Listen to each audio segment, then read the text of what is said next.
ایک گاؤں میں ایک غریب کسان رہتا تھا۔ اس کا نام رحمت تھا۔ اس کے پاس تھوڑی سی زمین تھی جس پر وہ دن رات محنت کرتا تھا۔ ایک سال بارش بہت کم ہوئی، زمین سوکھ گئی اور فصل خراب ہو گئی۔ گاؤں کے لوگ پریشان ہو گئے، مگر رحمت نے ہمت نہیں ہاری۔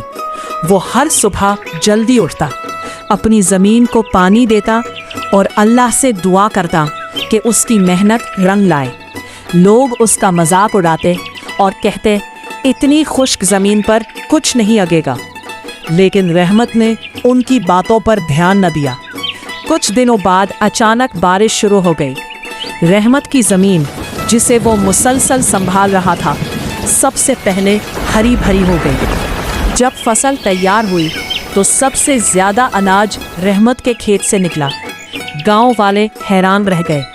انہوں نے رحمت سے پوچھا، تم کیسے کامیاب ہو گئے؟ رحمت مسکرا کر بولا، میں نے محنت اور امید کبھی نہیں چھوڑی اور اللہ پر بھروسہ رکھا۔ اس دن کے بعد سب نے سیکھا کہ مشکل وقت میں ہمت نہیں ہارنی چاہیے۔